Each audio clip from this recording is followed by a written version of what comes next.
Hi, this is Jay Jenkins of Pearson Education. In this video, I'm going to show you how you can add a TA or section instructor to your standard mastering course. If you're still in standard mastering, I do suggest you check out our modified version of the course. It allows you to integrate with your LMS and also offers a 14-day trial period for students. But if you're still in standard, then this video is for you.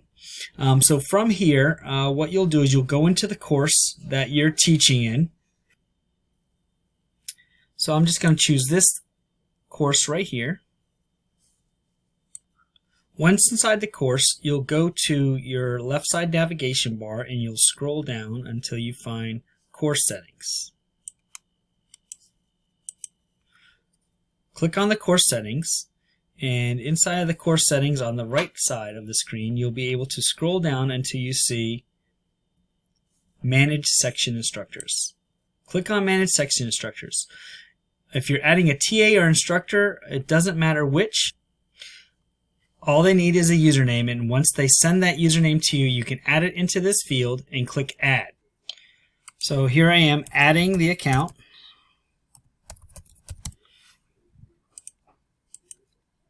And now, as you can see, I can now start setting the privileges. So if I want them to have access to everything, I just leave it as is, and I just hit Save Privileges. If I want to just limit them to the ability to access the roster, then I hit Save Privileges there.